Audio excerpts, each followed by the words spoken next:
मदरसे में सिर्फ गरीब बच्चे पढ़ते हैं। जिस दिन अमीर लोग अपने बच्चों को पढ़ाने लगेंगे उस दिन लोगों के दिलो दिमाग से यतीम और मुफलिस की कहानी खत्म हो जाएगी। लोग अपने बच्चों को पढ़ाएंगे। एजुकेशन जब पढ़े लिखे लोग एजुकेशन जब अमीर लोग लेंगे तो लोग 5 रुपए के चक्कर में अपना जमीर नहीं बेचेंगे, वो खुलूस और लिल्लाहियत के साथ दीन की खिदमत अंजाम देंगे। किसी मौलवी ने कह दिया कि मैं निकाह नहीं पढ़ाऊंगा, तुमने अपनी बेटी की शादी वहाबियों के यहां क्यों तय कर दी?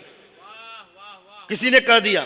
दूसरा मौलवी 500 रुपये में चला जाता है उसके यहाँ निकाह पढ़ाने के, चूंकि वो गुर्बत के घराने से उठा है। वो 500 रुपये के चक्कर में उसने जमीर बेचा, मुस्तफा की शरीयत बेची, आला हजरत के फतवे को बेचा और 500 रुपये में जाके निकाह पढ़ा दिया।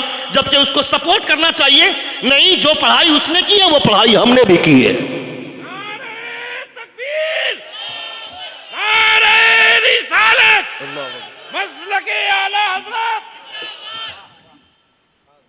ये होना चाहिए हमारे समाज में।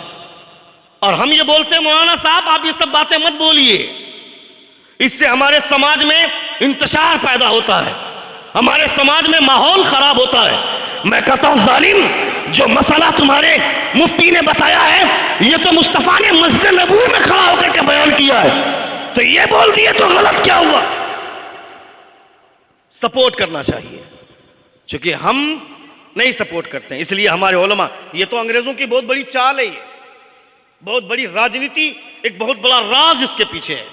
बता दूं मैं, सुनेंगे थोड़ी देर। अंग्रेजों ने सोचा कि इस्लाम को कमजोर कैसे किया जाएगा, इस्लाम को कमजोर करना बहुत जरूरी है। अंग्रेज कोई ख्वाब देखता है 50 साल पहले, 100 साल के बाद उसकी ताबीर क्यों नहीं नजर आती है, मगर ख्वाब देखना नहीं छोड़ते हैं वो लोग, ये उनका कल्चर है। हम लोग क्या देखते हैं, रात में ख्वाब देखो सुबह रिजल्ट मिलना चाहिए, एक इम्तिहान आज लिखो कल रिजल्ट मिलना ही चाहिए, मगर वो लोग रिजल्ट बहुत बाद में इंतजार करते हैं। उसने सोचा कि इस्लाम कमजोर करना होगा, इस्लाम को कमजोर करोगे तब दुनिया में पनप पाओगे। बैठक हुई, प्लान हुआ इस्लाम को कमजोर करने के लिए। पहले देखो कि इस्लाम की मरकजी जगह क्या है। गौर किया तो इस्लाम की मरकजी जगह 2 हैं, एक मस्जिद दूसरा मदरसा। जोर से बोलिए, जोर से बोले। एक मस्जिद दूसरा मदरसा, ये मरकजी जगह है। अगर इस्लाम को कमजोर करना है तो मस्जिद और मदरसे को कमजोर करना होगा। मस्जिद और मदरसे को कमजोर करने का मतलब दीवार कमजोर करना नहीं, छत कमजोर करना नहीं। उन लोगों ने गौर किया कि मस्जिद और मदरसे में उलमा का इख्तिदार छीन लिया जाए। आज से 100 साल पहले मस्जिद का मुतवल्ली आलिम होता था, मस्जिद का सेक्रेटरी आलिम होता था, मस्जिद का खजांची आलिम होता था। आज से 100 साल पहले मदरसे का सदर आलिम होता था, मदरसे का सेक्रेटरी आलिम होता था, मदरसे का खजांची आलिम होता था। आज जो सबसे बड़ा चोर वो सदर, सबसे बड़ा डाकू खजांची, सबसे बड़ा फराड सेक्रेटरी। इसलिए इस्लाम कमजोर हो गया। जब कोई आलिम मेहराब पे खड़ा होकर बोलता है 1 दिरहम के बराबर सूद खाना अपनी माँ के साथ ज़िना करने के बराबर है, तो वो जाहिल मुतवल्ली खड़ा होकर बोलता है आपने इतनी बात इस मस्जिद में, खराब बात मस्जिद में कैसे कर दी? मैं कहता हूँ जालिम, ये मसला मुस्तफा ने मस्जिद नबवी में बताया था। जब वहां बताया जा सकता है तो यहां कैसे नहीं बताया जा सकता? अल्लाह रब्बुल इज्जत हमारी इस्लाह फरमाए। मुझे नहीं मालूम कि यहाँ का सदर, ये तवज्जो आप गौर करें, मैंने यहाँ के बारे में जानबूझकर नहीं कहा है। मुझे नहीं पता कि यहाँ कौन है, कैसा है, कैसा नहीं। मैं समाज की बात कर रहा हूँ, तहसीब की बात कर रहा हूँ, वरना कहीं ऐसा ना हो कि रिएक्शन हो जाए। अभी 2 साल लॉकडाउन से पहले, हजरत लॉकडाउन से पहले मैं रामपुर हाट इलाके में एक प्रोग्राम में गया था। मैंने, चूंकि हालात इतने संगीन है आज की तारीख में, आदमी रात भर बीवी का पांव दबाता घर में, सुबह आकर इमाम को पूछता फजर में कहां थे। जो कभी अपनी बीवी के सामने ऊंची आवाज में बात नहीं करता वो इमाम को आकर लहजा दिखाता है। मैं तुम्हें पालता हूं जालिम, तुम नहीं पालते हो, उलमा की बरकतों से तुम्हारे घर में अनाज आता है। हुजूर फरमाते हैं, मुस्तफा फरमाते हैं कि मछलियां पानी की तह में और चींटियां अपनी सुराखों में इन उलमा के लिए मगफिरत की दुआएं करती हैं। क्या जरूरत पड़ी है मछलियों को, क्या जरूरत पड़ी चींटियों को कि उलमा के लिए मगफिरत की दुआ करें? चींटियां जानती हैं कि अगर मेरे सुराख में नमी है तो बरकतें उलमा की, मछलियां जानती है कि मैं अगर पानी में आबाद हूं तो बरकतें इन उलमा की, मगर हमको यह समझ में नहीं आता है। हम ये सोचते हैं कि मैं पालता हूं, नहीं, आप पाले जा रहे हैं। यह एहसास होना चाहिए। मैंने तकरीर कर दिया समाज के हवाले से, सदर सेक्रेटरी के हवाले से, चूंकि जो आलिम होता है यहां बैठकर मैं शॉर्टकट में जन्नत पहुंचाऊंगा, मेरे बाप की जन्नत है क्या? मैं खुद जन्नत में जाऊंगा कि नहीं कोई गारंटी नहीं। मैं तुमको जन्नत कैसे पहुंचा सकता हूं? मैं जन्नत की सर्टिफिकेट तो वो देगा जो जन्नत का मालिक होगा। जन्नत के मालिक मेरे मुस्तफा है। जोर से जोर से जोर से, जन्नत के मालिक मेरे मुस्तफा है। जन्नत का बनाने वाला खुदा और जन्नत बांटने वाले मुस्तफा, जिनको नबी ने जन्नत दे दी वो हजरत सिद्दीक अकबर है। और सिद्दीक अकबर जमीन से एक तिनका उठाकर कहते हैं, तिनका तू मुझसे बेहतर है। पूछ सिद्दीक अकबर से, ए अबू बकर, उमर तुम मुझसे बेहतर नहीं, उस्मान आपसे बेहतर नहीं, हजरत अली आपसे बेहतर नहीं, तिनका कैसे? हजरत अबू बकर फरमाते हैं, ए तिनका तू मुझसे बेहतर है, इसलिए कि क़यामत के दिन खुदा मुझसे हिसाब लेगा, तुझसे हिसाब नहीं लेगा। और मुझको कह दिया पता नहीं किसने कि तू जन्नती है। हम खुश हो गए। हुजूर आला हजरत के वालिद गिरामी अल्लामा नकी अलैहिर्रहमान ने तफसीर अलम नशरा के शुरू में कहा है, आपने लिखा है कि जहां का आलिम, जहां का मौलवी सिर्फ खुदा की रहमत की बात करता हो, खुदा की जन्नत की उम्मीद दिलाता हो, वहां के लोगों को बहकाने के लिए शैतान की जरूरत नहीं है, वो आलिम ही काफी है। हमने तुमको तबाह कर दिया। यहां मेंबर से बैठ कर जन्नतें इतनी बांटी हमने, इतनी बांटी कि लोग बदअमल हो गए, बेअमल हो गए। लोगों को लगा कि नमाज नहीं पढ़ोगे फिर भी जन्नत जाओगे, साल में एक मरतबा जलसा करवा लोगे जन्नत चले जाओगे, पता चलेगा। इतनी आसान है क्या जन्नत? ये तो उम्मीद की बात है कि हम एक मरतबा सुभान अल्लाह बोले दिल से, खुदा ने इसे पसंद फरमा लिया तो यकीनन जन्नती है। लेकिन एक आलिम दीन बैठ करके यहां खुतबा पढ़ रहा है, हुजूर की हदीस पेश कर रहा है, एक आदमी उठ करके जा रहा है, ये हुजूर की हदीस की जो तौहीन हुई, खुदा ने इसे ना पसंद फरमा लिया तो क्या होगा? आजान हो रही, उसका जवाब तक देने की तौफीक नहीं होती है। आजान का जवाब दो तरह से दिया जाता है, एक जवाब कौली, एक जवाब अमली। अमली जवाब देना वाजिब है, कौली जवाब देना मुस्तहब है। आजान के अल्फाज को दोहराना यह जवाब कौली है, यह मुस्तहब है। मगर आजान होती इसलिए है कि ताकि लोग मस्जिद में जाएं और नमाज पढ़ें, वो आजान का जवाब देना वाजिब है। मगर लोग नमाज पढ़ने नहीं जाते हैं, अपने बाजार में लगे रहते हैं, खुदा ने ये ना पसंद फरमा लिया तो फिर क्या हो? कभी सोचा हमने? नहीं सोचा, हमने गौर नहीं किया। और हम यहां भरोसा करके बैठे, जन्नत तो जैबे करेंगे, तेरे बाप की जन्नत है, जाएगा जन्नत में। शबे बारात में देखना मस्जिद में भीड़, पांव रखने की जगह नहीं है, आकर के भीड़ इकट्ठी हो गई शबे बारात में। इसको कौन बताएगा शबे बारात की नमाज नफल की नमाज है वो? और नफल की नमाज उसकी कबूल होती है जो अपने पंजगाना को अदा करता है, जो फर्ज को अदा करता है। वो तो बोनस है ना।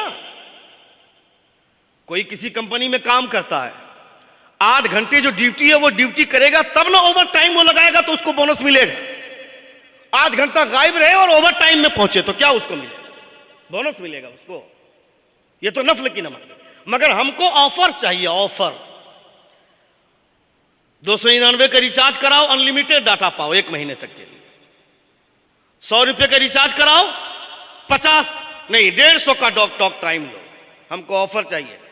12 रकअत पढ़ेंगे तो 12,000 साल की इबादत का सवाब मिलेगा ना। 12,000 साल की इबादत का सवाब ये तो उन लोगों के लिए जिन लोगों ने अपनी परेशानियां जाहिर की थी कि परवरदिगारा किसी के लिए 600 उम्र, किसी के लिए 500 उम्र, मगर मेरी उम्मत के लिए सिर्फ किसी की उम्र 60, किसी की 70, किसी की 100, किसी को 120, 103, इससे ज्यादा उम्र नहीं किसी की। मुस्तफा जान रहमत की उम्मत को खुदा ने इनाम दिया। मुस्तफा पिछले नबियों की उम्मतियों के लिए उम्रें ज्यादा थी, आपकी उम्मत के पास उम्र कम है। ये 1 रात इबादत करेंगे तो 1000 साल की इबादत का सवाब इसको दिया जाए। इसका यह मतलब नहीं कि 5 वक्त की नमाजें गोल कर दे। न फजर की खबर है, न जोहर का पता है, न असर के बारे में कोई पूछ है, न मगरिब की हमें परवाह है, न ईशा के बारे में। यहां से अगर मैं पूछ दूं कितने लोग ईशा की नमाज पढ़ करके आए तो मुझको लगता है कुछ ही हाथ उठेंगे, कुछ ही हाथ उठेंगे। ये हाल है हमारा। अल्लाह खैर फरमाए। हजरत उस्मान गनी रदी अल्लाह तआला अन्हु को मुस्तफा ने जन्नती कहा। मुस्तफा ने सूरज के निकलने और डूबने में शक हो सकता है, मगर हजरत उस्मान गनी के जन्नती होने में शक नहीं किया जा सकता है, क्योंकि हुजूर ने जन्नती कहा है। हजरत उस्मान गनी अपने हुजरे से निकले, मस्जिद पहुंच रहे हैं, अचानक आपकी आंख से आंसू गिरने लगे। सहाबा ने पूछा, अमीरुल मोमिनीन, अचानक रोने की वजह? उस्मान फरमाते हैं, मैं आ रहा था, मैंने एक गड्ढा देख लिया। कहा, गड्ढा देख के कोई रोता है क्या? कहा, तुम इस गड्ढे की बात करते हो, मैं इस गड्ढे को देखता हूं तो मुझे कब्र की काली कोठरी याद आती। वो उस्मान गनी, वो उस्मान गनी है। मेरे अंदर से खुदा का खौफ निकल गया, नबी की शर्म निकल गई। मैं मुंह फाड़े रहूं, खुदा आसमान से रसगुल्ला गिराए, खाएं, मजा आए, ऐसे नहीं होता है। पहले अपने आप को खुदा की बारगाह में पेश किया जाता है, तब खुदा आसमान से रहमतों की बारिश बरसाता है। मुस्तफा सुन रहे हैं आप? सुनेंगे 5 मिनट और? आपने 55 मिनट की गुफ्तगू सुन ली, अल्हम्दुलिल्लाह। 50 मिनट की गुफ्तगू आपने सुन ली, बहुत अच्छा सुन रहे हैं। 5 मिनट और सुने। एक बार जोर से कहें या रसूल अल्लाह, और एक बार कहें या हबीब अल्लाह। हाँ, तो अंग्रेजों ने प्लान यह किया कि उलमा का इख्तिदार छीन लिए जाए, उलमा का पावर छीन लिया जाए। क्या करना है? उसने तहरीक चलाई कि ये जो सदर, सेक्रेटरी, खजांची, इस पोस्ट पर उलमा है तो उलमा का इख्तिदार छीन लो। सदर हट गए, खजांची हट गए, सेक्रेटरी हट गए। अब इस ओहदे पर काबिज हो गया कौन? जाहिल। मुमकिन है कहीं कहीं के लोग पढ़े लिखे होते हैं। अब वो एक आलिम दीन मेहराब पे खड़ा होकर के नबी की शरीयत की बात करेगा तो जाहिल उस पर पाबंदी लगाएगा। जबकि ये होना चाहिए था कि इमाम साहब, आप बोल रहे हैं अपने घर की बात नहीं बोल रहे हैं, मेरे मुस्तफ़ा के घर की बात बोल रहे हैं। आपको परेशान होने की जरूरत नहीं है, आप हक बोलिए। आप हक बोलेंगे, उसके बाद आप पर कोई वार करेगा तो आपका सीना पीछे रहेगा, मेरा सीना आगे रहेगा। यह हौसला होना चाहिए, यह तहजीब हमारी होनी चाहिए। मगर हमने उलमा को कमजोर किया। क्या जरूरत थी आपको बोलने की? क्या जरूरत थी? आप ही ठिका लिए क्या समाज को सुधारने का? हाँ हाँ, हमने ठिका लिया। ये जो दस्तार है ये ठिका है, ये सिर्फ कपड़ा समझते हैं आप? ये दस्तार है, ठिका है समाज को सुधारने का। ये जो दस्तार है ये जिम्मेदारी है। आज के बाद ये आवारगी नहीं बचा सकते, जहां तहां जैसे चाहे नहीं खा सकते हैं। अब ये अगर पानी भी पिएंगे तो बैठ कर पिएंगे कि मुझको बैठे हुए देख करके मेरे सामने वाले लोग भी बैठ करके पिएंगे। ये जिम्मेदारी है। इसलिए कि जब आदमी इस लायक हो जाता है तो उसके सर पे दस्तार बांधी जाती है कि अब तक तुम वहां खड़े होते थे जहां नबी के सहाबा खड़े होते थे, और अब तुम वहां खड़े हो गए जहां मुस्तफा खड़े हुआ करते थे। ये शान हो गई इनकी। अभी मैंने सुना कि ये मेहराब भी सुनाएंगे, तरावी भी सुनाएंगे। हो गए नहीं इस लायक जहां मुस्तफा खड़े होते थे वहां। ये अलग बात है कि कोई चाहे जिस बुलंदी पर भी पहुंच जाए, मुस्तफा का स्टेटस नहीं पा सकता है, शागिर्द उस्ताद का स्टेटस नहीं पा सकता है, तो हम लोग क्या है? हजरत इमाम आजम अबू हनीफा रदियल्लाहु ताला अन्हु के शागिर्द खास हजरत इमाम मोहम्मद फिक्र के बहुत बड़े इमाम है। सुन रहे हैं आप? बताऊं मैं? हजरत इमाम आजम अबू हनीफा के शागिर्द इमाम मोहम्मद अचानक एक दिन मसनद पे आके बैठ गए इमाम मोहम्मद। हर एक का एक अपना प्रोटोकॉल है। इमाम मोहम्मद मसनद पे बैठ गए जहां पे इमाम आजम बैठ के पढ़ाते थे। आ गए, पूछ दिया यहां कैसे बैठ गए? कहा बैठ गया, तबीयत चाहिए बैठ गया। कहा यहां बैठने के लायक हो गए? कहा आपकी दुआ से हो गया। इमाम मोहम्मद से इमाम आजम अबू हनीफा फरमाते हैं, अगर तुम अपने आप को इस लायक समझते हो कि तुम यहां बैठने के लायक हो गए हो, तो बताओ नमाज की इब्तदा, नमाज की शुरुआत फर्ज से होती है सुन्नत से? इमाम मोहम्मद फरमाते हैं फर्ज से। कहा गलत। कहा सुन्नत से। कहा गलत। कहा सही जवाब क्या है? कहा नमाज की शुरुआत फर्ज और सुन्नत दोनों से होती है। अल्लाहू अकबर बोलना फर्ज है और हाथों को कानों की लौ तक ले जाकर नाक के नीचे बांधना, यह मुस्तफा की सुन्नत है। कदमों में गिरते इमाम मोहम्मद फरमाते हुजूर आज पता चल गया, शागिर्द चाहे जिस ऊंचाई पर भी पहुंचे उस्ताद के कदमों के धूल की बराबरी भी नहीं कर सकता। ये उस्ताद की हैसियत, ये शागिर्द का स्टेटस है। मैं तो जहां जाता हूं अपने असातिज़ा से बोलता हूं, मदरसे में के मुदर्रिसीन से बोलता हूं, जब आप पढ़ा लें, बच्चे जब उठ जाए, दरसगाह का वक्त खत्म हो जाए, तो अपना मसनद और अपना गद्दा, अपना डेस्क को उठा करके साइड करवा दें, वरना खाली वक्तों में बच्चे बैठते हैं उस पर, बच्चे बैठकर मोबाइल चलाते हैं। ये अदब के खिलाफ है, ये तहजीब के खिलाफ है। वो बच्चा हाफिज तो बन जाएगा मगर इल्म का नूर उसके सीने में नहीं आ पाएगा, जो उस्ताद का बेअदब होगा। हर एक का एक अपना प्रोटोकॉल है, हर एक की अपनी एक हैसियत है। अल्लामा अरशदुल क़ादरी अलैहिर्रहमा फरमाते, जब किसी को भेजते थे कहीं कहीं इमाम बनाकर, तो 3 जिम्मेदारियां देते थे अल्लामा अरशदुल क़ादरी कि 3 नसीहत पर अमल करोगे तो तुमसे मुसल्ले इमामत कोई छीन नहीं पाएगा।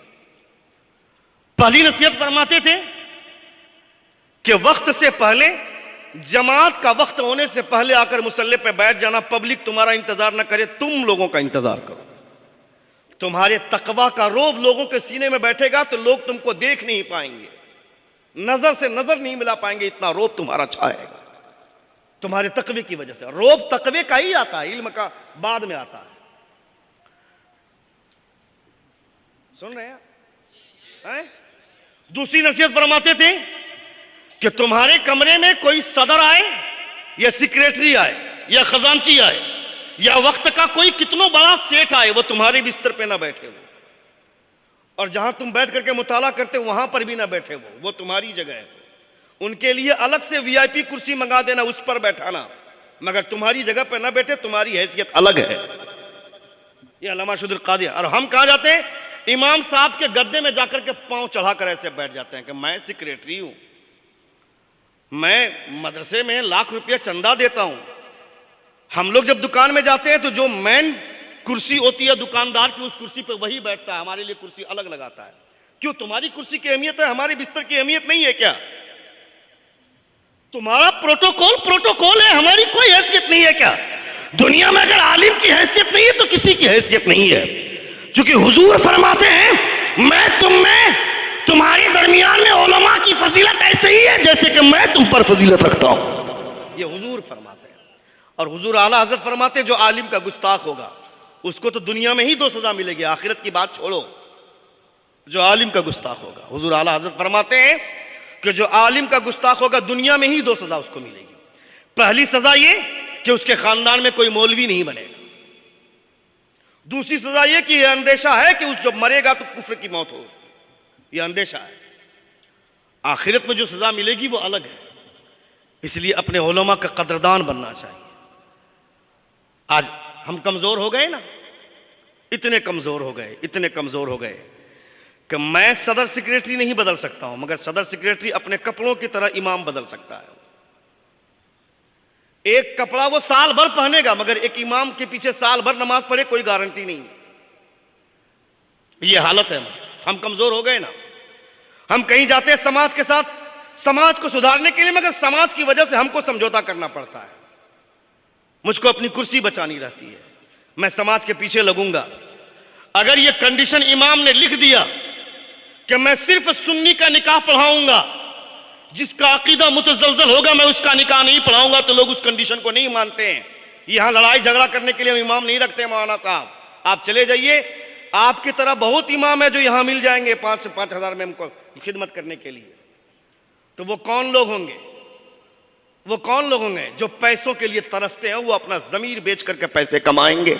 चाहे आदमी का निकाह बचे या ना बचे, ईमान बचे या ना बचे, उससे कोई मतलब। हजरत औरंगजेब आलमगीर रहमतुल्लाह ताला अलैह ने छोटी जात वालों को नबी की शरीयत पे पढ़ने पे पाबंदी लगाई थी। हजरत औरंगजेब आलमगीर रहमतुल्लाह ताला अलैह कि छोटी जात के लोग पढ़ेंगे, नबी का इल्म हासिल करेंगे तो ये इल्म को बेचेंगे। इसलिए नबी का इल्म बचना चाहिए, मुस्तफा के इल्म का गुरूर बचना चाहिए। हमारी बातें हर कोई हजम नहीं कर पाता है, मगर आप हजम कर रहे हैं, यह आपका शुक्रिया मैं अदा करता हूं। इसका मतलब है कि आपका कल्चर अच्छा है, आपकी तहजीब अच्छी है। एक बार जोर से कहें या रसूल। और एक बार कहें या हबीब अल्लाह। हजरत औरंगजेब आलमगीर रहमतुल्लाह ताला अलैह के जामे मस्जिद, दिल्ली के जामे मस्जिद में कोई इमाम नहीं टिकता था। सुनिएगा, एक आखिरी बात पेश करता हूँ, तकरीर खत्म कर दे रहा हूँ, वक्त बहुत हो गया। 3 बज गए, 3:05। कहाँ जा रहे भाई साहब? Hello, what happened sir? बोलूं कि नहीं बोलूं? बोलो, 2 मिनट सुनेंगे? एक बार जोर से कहें या रसूल अल्लाह, और एक बार कहें या हबीब अल्लाह। हजरत औरंगजेब आलमगीर रहमतुल्लाह ताला अलैह दिल्ली के सुल्तान हैं। दिल्ली के जामे मस्जिद में इमाम टिकता नहीं था। एक इमाम आया, सुनिएगा, एक इमाम आया, जोहर के वक्त में उसकी बहाली हुई। जोहर से पहले जोहर की अजान हुई, लोग आने लगे नमाज पढ़ने के लिए, मुसल्लियाने किराम। जमात खड़ी करने का टाइम हो गया, इकामत कहने का टाइम हो गया। इमाम साहब मुसल्ले पे गए, मुअज्जिन को कहा इकामत कहो। तो मुअज्जिन ने कहा कि रुक जाइए ना, सुल्तान नहीं आए, दिल्ली के सुल्तान है वो, सुल्तान को आने दीजिए। इमाम ने कहा यह मस्जिद है, सुल्तान का घर नहीं। जोर से जोर से जोर से, यह मस्जिद है, यहां का सुल्तान कोई और नहीं, मेरा परवरदिगार है। यहां औरंगजेब की नहीं चलती है, यहां औरंगजेब के पद को पैदा करने वाले खुदा की चलती। तबारकल्लज़ी बियदिहिल मुल्क व हुवा अला कुल्लि शैइन कदीर। कौन है सुल्तान? या माशरल जिन्नि वल इंसी इन इस्तताअतुम अन तनफुदू मिन अख्तारिस समावाति वल अर्द फनफुदू ला तनफुदून इल्ला बिसुल्तान। ए जिन्नात और इंसान के गिरोह, कहां भाग कर जाना चाहेगा?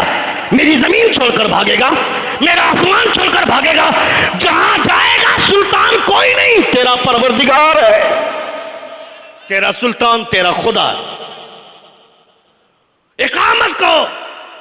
इकामत करने के लिए खड़े हो गए मुअज्जिन साहब, इकामत कही गई, नमाज खड़ी हुई, सारे मुक्तदियों के रोंगटे खड़े हो गए। शहंशाह औरंगजेब दूसरी रकत में शामिल हुए, नमाज मुकम्मल हुई। शहंशाह औरंगजेब ने नमाज मुकम्मल की, उसके बाद खड़े हुए। लोगों ने सोचा कि इस इमाम साहब ने अपने पांव पे कुल्हाड़ी मारी।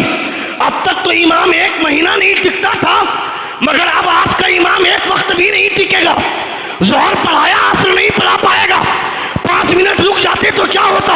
शहंशाह औरंगजेब आलमगीर खड़े हुए और आप खड़े होकर फरमाते हैं अब तक इमाम टिकता नहीं था, इसलिए कि वो दिल्ली के सुल्तान से डरा करता था, मगर अब जो इमाम आया है वो टिकेगा, इसलिए कि ये कायनात के सुल्तान से डरा करता है। ये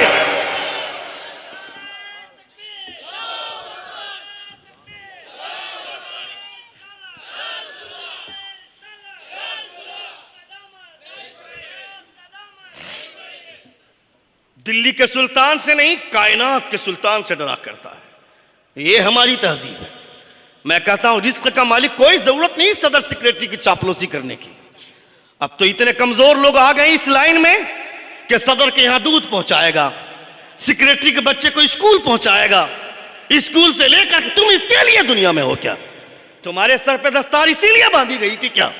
तुम्हारे सर पे दस्तार इसलिए बांधी गई थी कि वो सदर अगर शराबी हो परसों का तो तेरी एक तकरीर से वो हमेशा के लिए तौबा करके उठना चाहिए था उसको मस्जिद से। ये तुम्हारी तरबियत होनी चाहिए, ये तुम्हारी तहजीब होनी चाहिए, ये तुम्हारी गुफ्तगू का बलबला होना चाहिए। क्योंकि यहां इस मनसब पे ऐसे ही नहीं, कोई सदर बनता है तो 10 लोगों को बिरयानी खिलाकर सदर बनता है, कोई सेक्रेटरी बनता है तो 15 लोगों को ठंडा पिलाकर सेक्रेटरी बनता है, कोई खजांची बनता है तो बिरयानी के प्लेट सजा करके खजांची बनता है।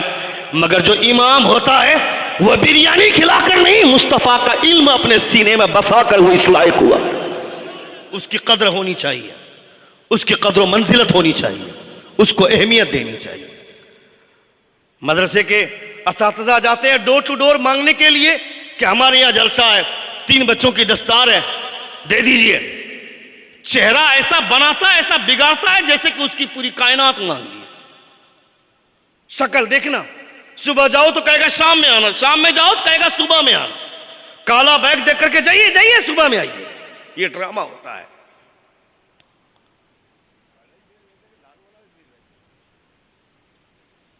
मैं भी बहुत हो सकता है दोनों, कोई लाल भी रखते हैं कोई काला भी रखते हैं।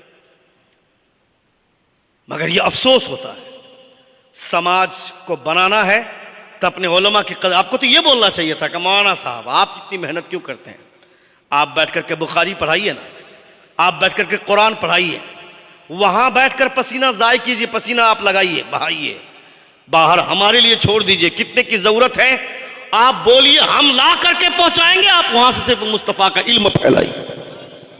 ये तहजीब होनी चाहिए हमारी, ये हमारा कल्चर होना चाहिए था। मगर मुसलमानों ने अपने आप को महदूद कर लिया। शादियों में देखना ड्रामे, इतना शानदार, 50,000 में भी चाहता तो शादी हो सकता था, मगर 5 लाख की शादी करेगा वो। 3 लाख में भी चाहता तो शानदार तरीके से उसके बेटे बेटी की शादी हो सकती थी, मगर 15 लाख रुपए खर्च करेगा वो शादी में। और जाओ चंदा मांगने के लिए तो 500 निकालेगा तो मुंह ऐंठ के निकालेगा, चेहरा ऐंठ कर निकालेगा। डीजे, जब तक मेरे छोकरे नाचेंगे नहीं शादी में, मेरे घर की शादी नहीं होगी। कभी सोचा आपने? शादी का कार्ड बन गया, शादी का कार्ड बन करके आ गया, अब उसकी लिस्ट तैयार हो रही है, सूची बन रही है, किसको कार्ड देना है, किसको कार्ड नहीं देना है। सुनिएगा, किसको कार्ड अच्छा, बड़ा वाला फुफ्फा दे कि नहीं दे, 4 साल से बातचीत नहीं हुई है, अंदर से एक बूढ़ा आदमी बोलता है नहीं देना है, इसलिए कि शादी है, शादी के मौके से सबको आना है, किसी को नाराज नहीं करना है, सबको राजी करना है। बड़ा बहनोई उसका क्या करना, उसको भी दो, पांव पकड़ लेंगे मगर लाएंगे। यानी बड़ा फूफा नाराज था, राजी कर लिया, बड़ा बहनोई नाराज था, राजी कर लिया, बड़े अब्बू नाराज थे, उसको राजी कर लिया, छोटे चचा से बात नहीं हो रही थी, उसका भी पांव पकड़ कर शादी में ले आए। मगर इस शादी से सबसे ज्यादा खुश थे मेरे मुस्तफा, डीजे लाकर हमने मुस्तफा को ही नाराज कर दिया, डीजे लाकर मुस्तफा को ही नाराज कर दिया। मेरा चचा नाराज रहता चलता, मेरे फुप्पा नाराज रहते चलता, मेरा बहनोई नाराज रहता चलता, इससे दुनिया बर्बाद नहीं होने वाली थी, आखिरत बर्बाद होने वाली नहीं थी। मगर मुस्तफा नाराज हो गए तो आखिरत बर्बाद होगी मेरी। इसलिए पहले मुस्तफा को राजी करो, जो मुस्तफा को राजी करता उससे उसका खुदा राजी हो जाता। ड्रामा करते हैं मौलाना साहब, अल्लाह अकबर, सुभान अल्लाह,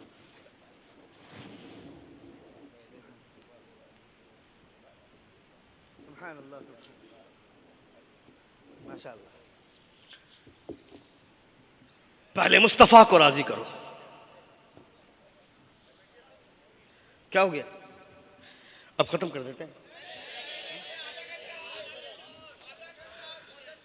इनाम उनाम नहीं दे रहे हैं, कैसे आधा घंटा और करेंगे? थोड़ा बहुत रिचार्ज भी करते रहिएगा तब ना। एक बार जो अभी वहां एक जगह गए थे तो आदमी 500 फेंक रहा था, यहां तो एक कोठ नहीं देख रहे हैं। तकरीर में भी माहौल होना चाहिए कि ताकि मेरा एक बेटा है, मैंने छत्तीसगढ़ में कहा था हजरत के सामने, मेरा एक बेटा है 5 साल का, मैंने इसको पूछा क्या बनोगे, हाफिज बनोगे, कारी बनोगे, आलिम बनोगे, फाजिल बनोगे, मुफ्ती बनोगे? कहता शायर बनोगे। मैं बोला इतने सारे ऑप्शन दिए, तुमने कोई चूज नहीं किया, शायर क्यों? तेरा बाप खतीब है, तेरा बाप आलिम है, तू शायर क्यों बनना चाहता है? बोलता अब्बू वीडियो देखता हूं तो आपको कोई पैसा नहीं देता है तकरीर में, शायर लोगों को पैसा देता है। तो मेरे बच्चों को बर्बाद कर दिया ना तुम लोगों ने, उसकी लाइफ के साथ खेल गए ना आप लोग। तो कम से कम हमको भी दीजिएगा इनाम, ये कैमरा उमरा चल रहा है तो वो देखेगा तो सोचेगा कि नहीं तकरीर में भी इनाम मिलता है तो हम भी तकरीर करने वाला ही बनेंगे।